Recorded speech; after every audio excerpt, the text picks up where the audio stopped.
it's your birthday. Wake up so you can go to school and have a dinosaur birthday with your friends.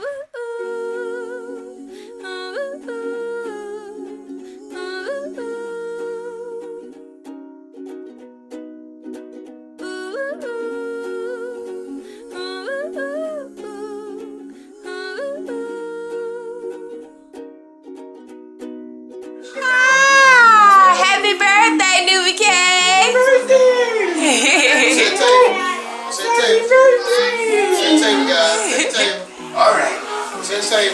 Go sit to the table with your friends. Happy birthday. You sit down here and do it again because it's your birthday. Come on. Sit right here. Right here. You sit there. You sit head and table like sitting at the kitchen table. Okay, you cut all the dogs. Okay. Oh, okay. You dead? Okay. Good thing you dead, Kevin. I don't think I want to meet him.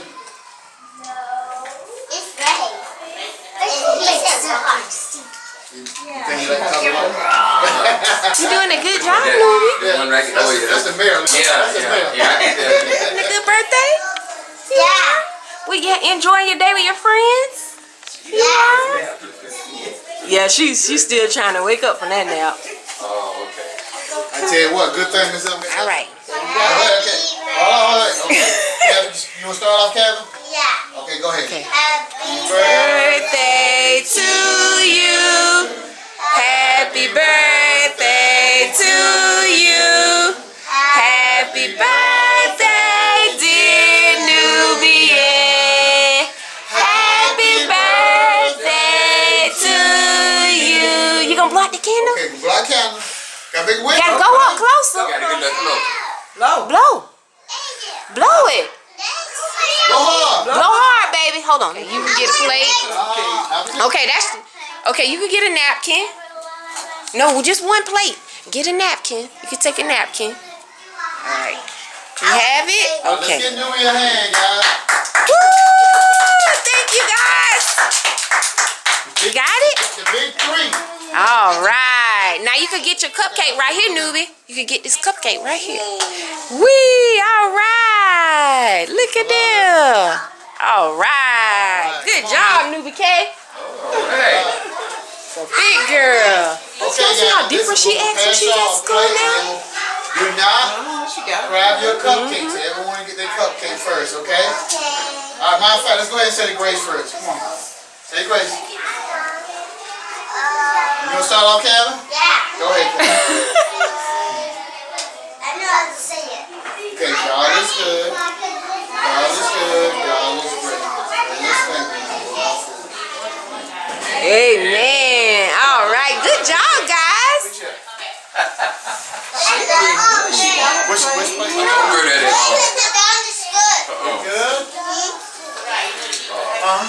Let me know what time his game is Saturday. I'm going to try to make that one. They've been losing?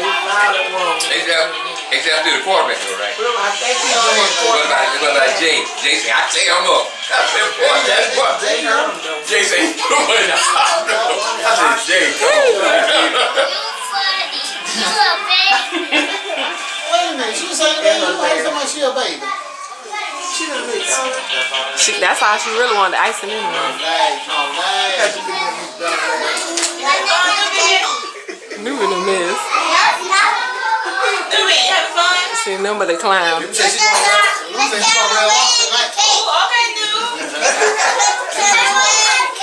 Keep on continuing. Good. Wow, that's awesome. Hi guys, happy Friday. So sorry I did not come back to you guys. Yeah, open up the video properly for Nubian's birthday, guys. Like, it was just so much going on. But as you guys can see from the footage, she had a great time. She was so cute. Her little friends, I just love all of them, guys. So today, yeah, it's Friday. We're gonna be doing a whole lot here at the campus today. Today we're doing an alumni fish fry or supporter fish fry. Just a great get together, guys. I'm gonna record some footage for that. Today is actually convocation at 10:10. I don't know if I'm gonna go to convocation, guys, or not. I may just walk on down and see what they're gonna be doing. So I might participate in that today. So yeah, so we're gonna go to the downtown get down for just a little bit. Well, not the downtown, but the Frenchtown get down for just a little bit.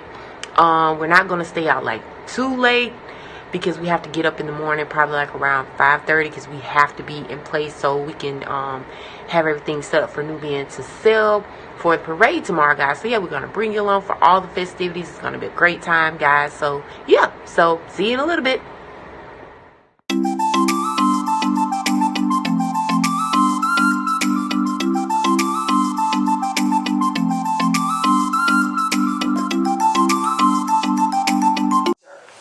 The I in the strike plan is for innovation and research. And I let the faculty know, if we are not innovative in creating spaces for thought partnership and for high levels of integration in the innovative atmosphere, then we're not doing our jobs. We have to be the cutting edge people that researchers come to. We have to plan our research and let it be what we're sharing from the grand platform. 5th grade teacher, an elementary instructional site facilitator, a secondary literacy coach, and a professional development facilitator. She is, and I cannot believe that I don't have her book. I will find it before we leave. I've been carrying it around showing everybody. She's an author of Emory Takes on Kindergarten, so please also get a copy of her book. Ladies and gentlemen, please welcome Chantel Woods. This next person's bio is on my phone, so bear with me. All right, so we have next Regina Willingham. Regina is a 1997 graduate from Florida A&M University with a BS degree in elementary education. Here she pledged Delta Sigma Theta Sorority Incorporated in spring of 1995. Currently, she is an advanced learning and gifted content lead with the Clayton County Public Schools. She also earned an MED in Administration and Supervision in 2000. Shows the College of Education here at FAMU. Okay, first of all, coming out of segregation, had the grade point average, had the college score, but I couldn't attend the University of Florida, Florida State.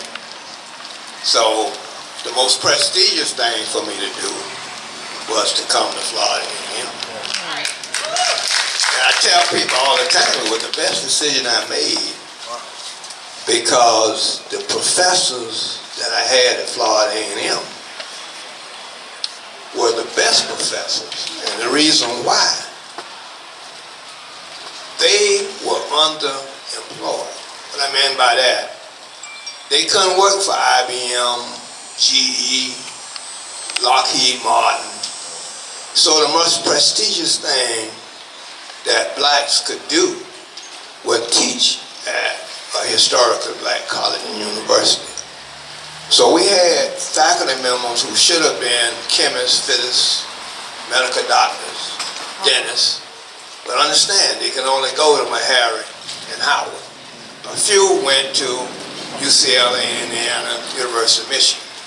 So the faculty members we had at Florida A&M actually had their master's and doctorate degrees from Indiana, Columbia, NYU, University of New Mexico, UCLA, University of Southern California.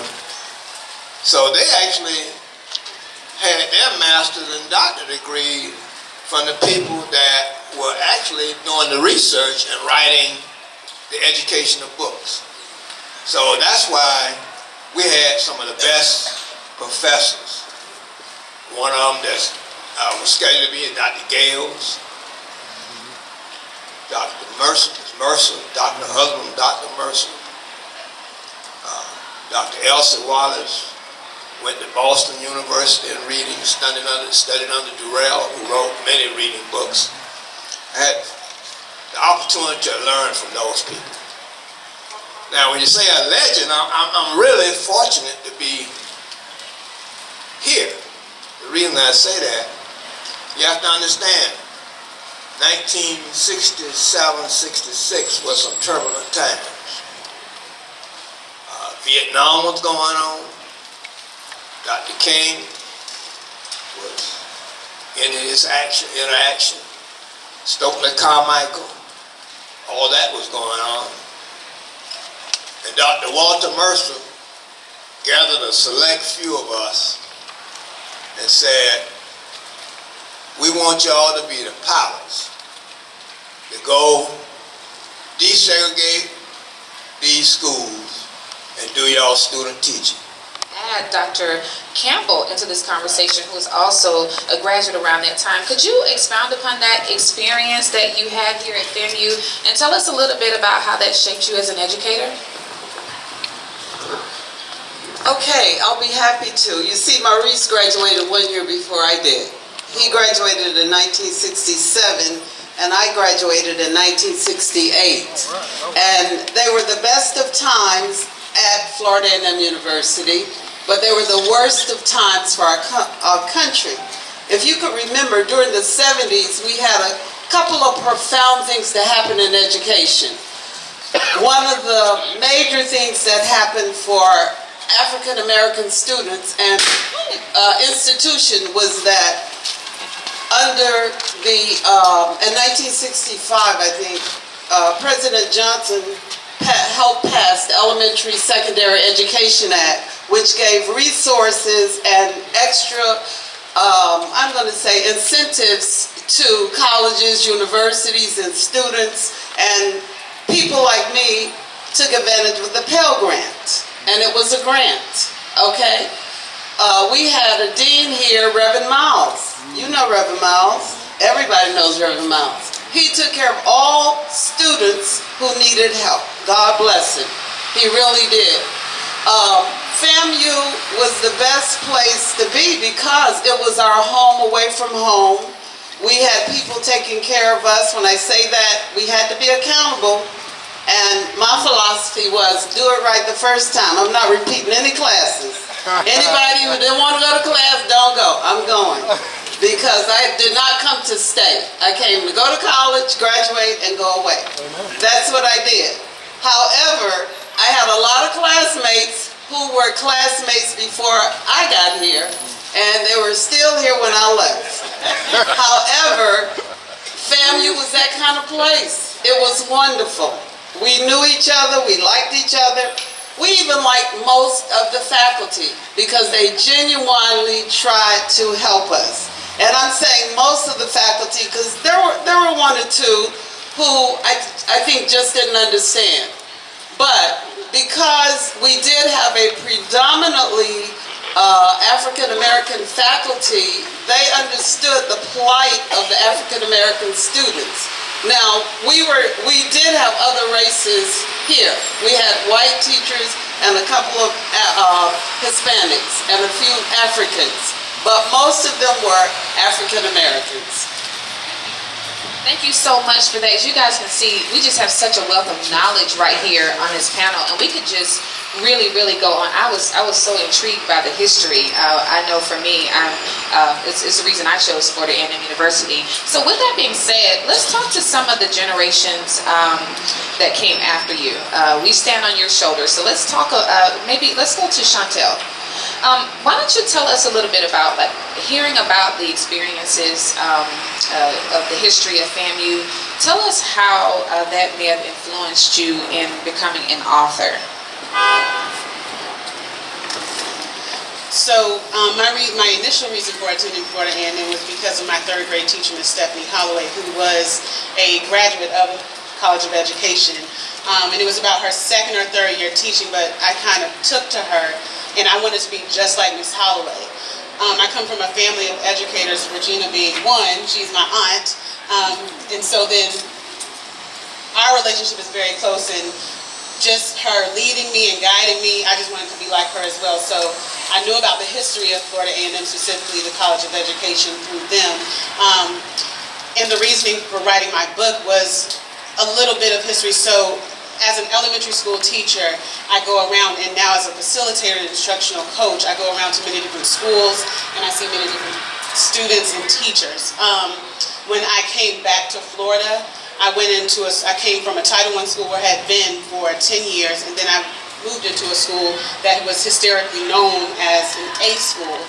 Demographics were very different, so I ended up having a little one, and so I was building his library, and honestly, I did not have a lot of books in this library where the main character looks like him. So I did some research, still couldn't find what I was looking for, so I said, I think this is something I can do myself. And so with a very good friend of mine, Stephanie Ballard, who was Evans at the time, she was my college classmate, and she was a graduate from College of Ed too, and she started her own publishing company. So together, I helped her get her publishing company up and running, and then I wrote Emery Takes on Kindergarten, which the main character, Emery, is a little African-American young man, but as you go through the story, you see that there are a rainbow of students in his class, and it's a book more so about perseverance as opposed to typical first day of kindergarten. So he's in a new school, he's moved to a new state, he's just wondering, am I still going to be this great person that I was where I was before?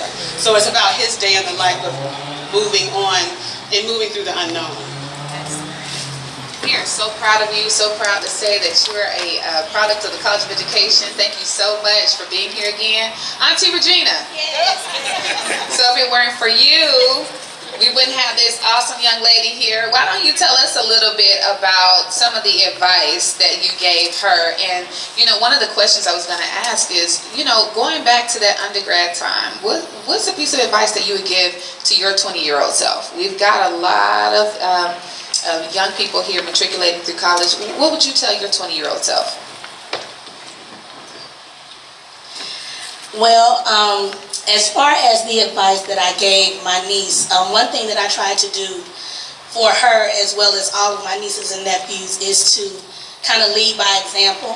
So be a model for them. I know when I was on campus, I brought her to FAM to visit one summer, and I would just try to be who I thought that someone that they would be able to look up to, and things of that nature. In terms of my 20-year-old self, remember that your 40-year-old self is coming.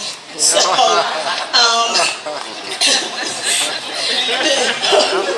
and what I mean by that is there are things, situations that you think right now at 19 and 18 that are or 20 or 21 or 23 that are so dire and so important, and in the grand scheme of things, your purpose is to live now so that you can thrive and continue to live. Hi, Gotti. She's my influence back there. But your purpose is to live today and prepare yourself today to sustain yourself tomorrow. So the things that I took not for granted, but that I took really seriously, I found that as I grew up or as I got older, they weren't as important as I thought they were back then. So to my 20-year-old self, in Florida, and Florida A&M didn't show up. And when I got here, a lot of kids were on scholarships to Chappie James and other things. And I was like, wow, so all of you are here for free? And Dr. Humphrey would go around and he would pass out the scholarships. And I was like, I had the GPA, I had the score. And that became my passion. Because at that moment, I wanted to help anyone that had the opportunity, that had the grades to come to Florida A&M University. Not only because we're the #1 university, but everything that I learned, the lessons during my matriculation, I wanted everybody to have that experience. So when I hear someone say, I want to go to school, you want to go to FAMU? Let me help you. Because I know what it did for me and others. So when I found out the Life Gets Better scholarship, I was like, wait a minute. That's something else we can do to help these children. So I start in middle school. I get my friends' daughters or my friends' classmates or other kids that I teach, and I tell them all about it. I show them videos. I show them about all the successful things that we've done in the country, in the nation.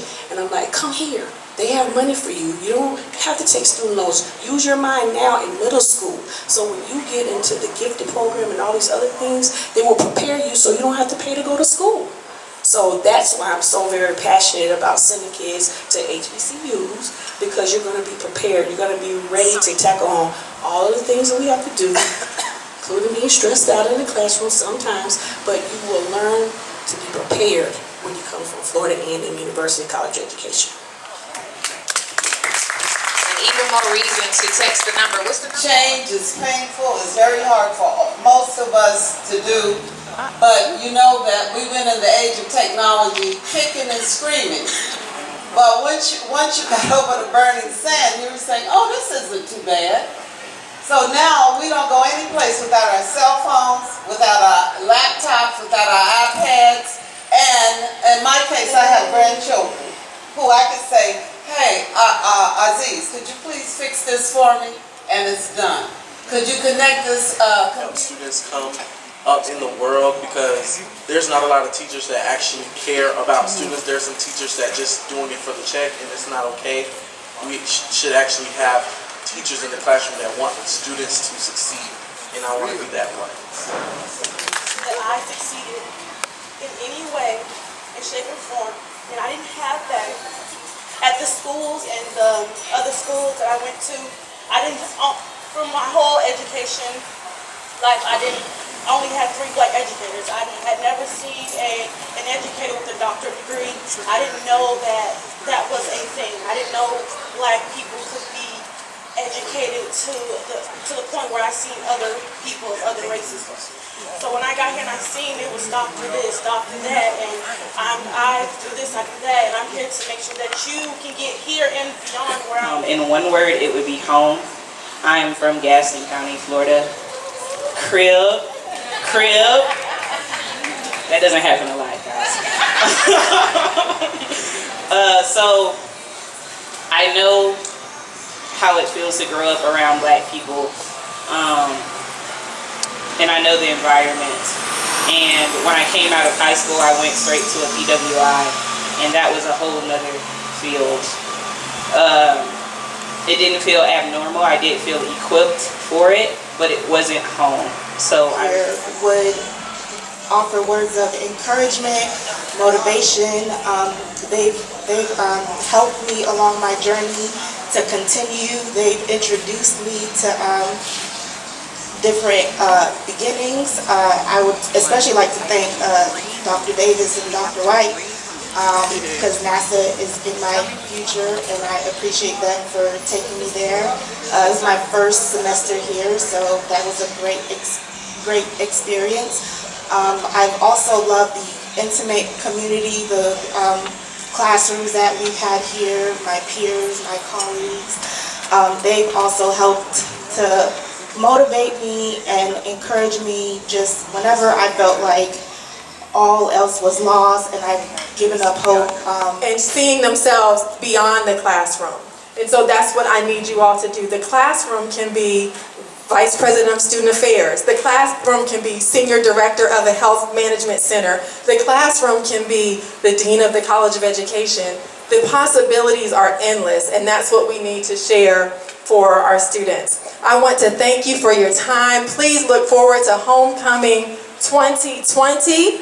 We will see you. Before I dismiss, I want to bring up, I had promised you in the beginning of my service, that I would introduce you to the new FAMU D.I.Y.erss superintendent. I have to say, I don't know if Dr. Gavin left, but he has come back to the College of Education, and I have launched him into this recruitment initiative. He's doing a phenomenal job. I found his gift, and I've exercised in that gift. He's doing a phenomenal job, and he is really our light and fire for that. But I want to introduce our new member of the family, and that is the superintendent of FAMU D.I.Y.erss, and I invite him to say a few words.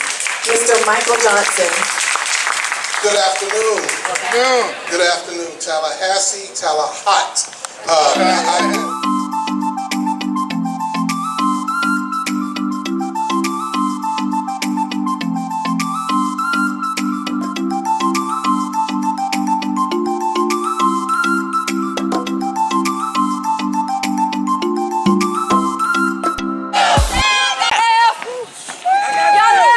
she?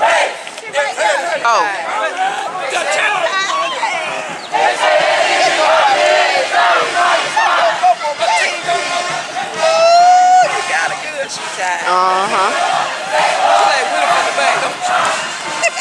Will and Ralphina.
Got him, Nubian. Woo, look at him. Nah, that's him. That's a college. See, that's a girl right there.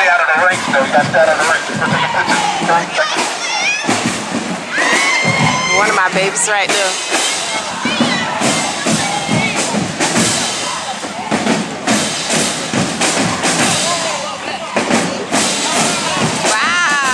Look at him, Nubian.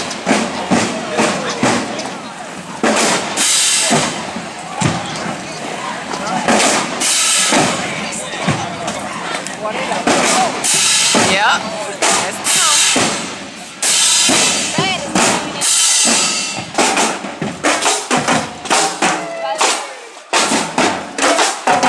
Wow, Nubian.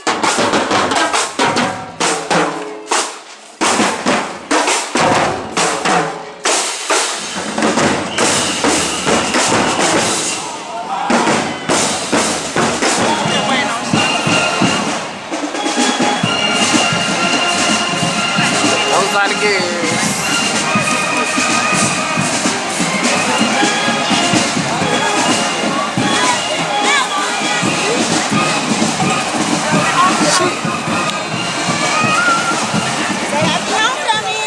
Mechanical University. That's gonna be you, newbie. 2036. That's gonna be you all the way at the top, okay? You're gonna be a queen like that. Hi.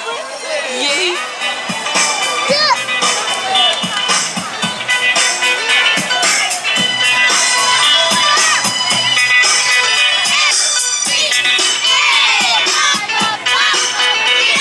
I like the way you wake up.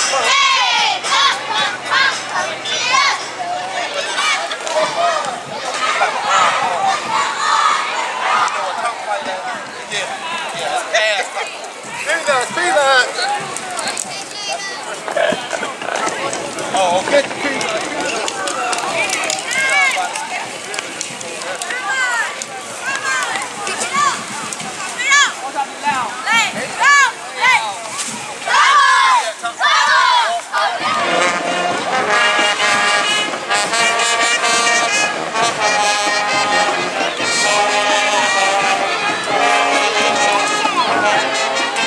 Look at them, Nubian.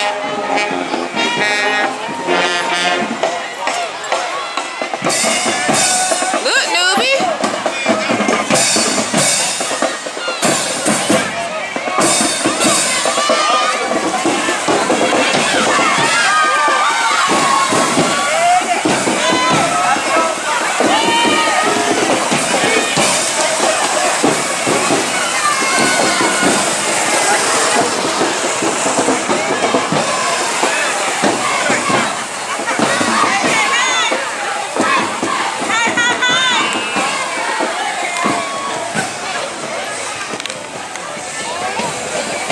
Yeah, she right there in the front, see? Ma'am.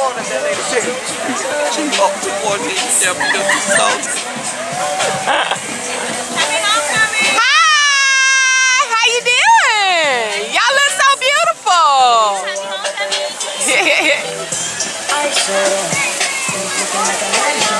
That's my baby. She done got on the RTC float. Look at her. Hi, beautiful. Hi, handsome.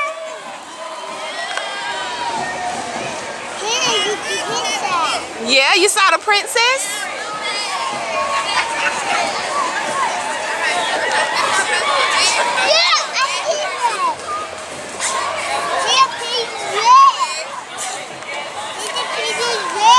Yes, you see the pretty princess dress? Look at the little dancers, Nubian, they're so cute.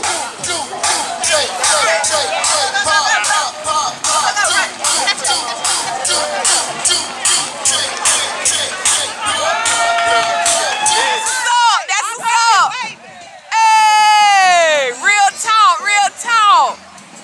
I see you, stunner. I see you, stunner.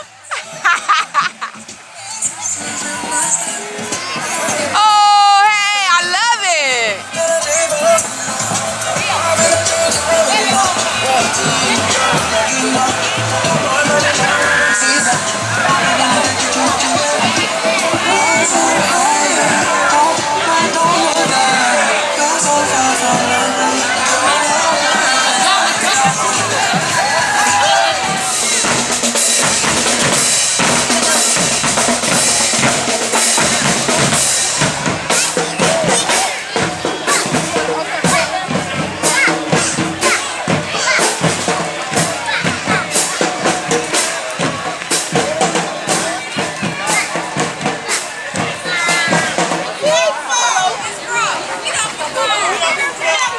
Love the princesses. I see it. Oh, you see another princess? Oh my goodness. It's another princess coming. Wow. A real life princess, newbie. See that journey? Wow. You see the princess? They got a princess. Good morning. They're so beautiful. Great day. Hello. Salutations. Yeah. That's your mama.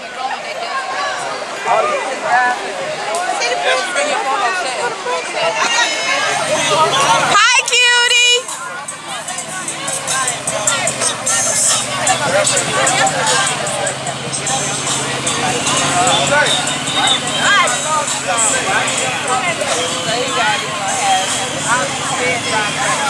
It's a princess. Hi, princess. Hi, princess. She said hi, princess. She love princess. Hi, princess. They got that rolling. I just know them from daycare. Oh.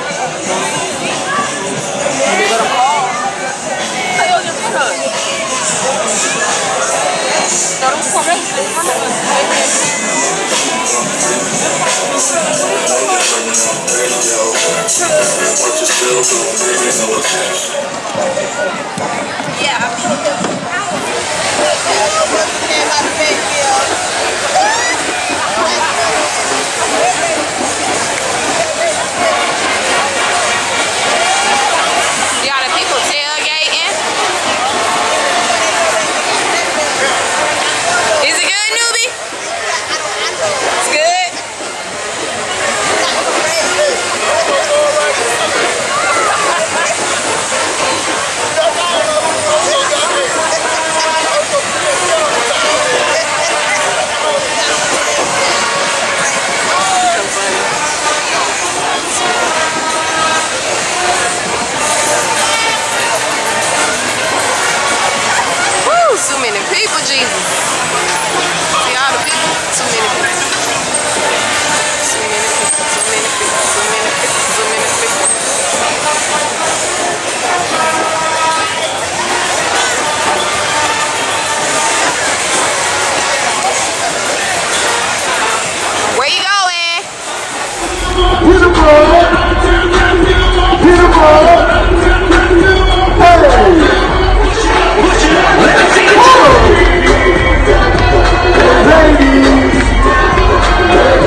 it's just October, but if we think back to January and look how far he's brought us to this point, I don't care who you sitting next to.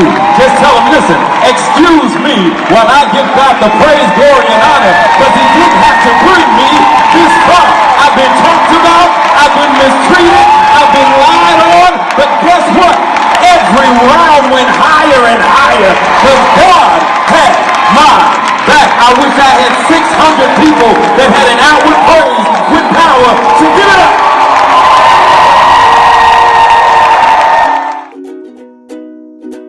Ooh.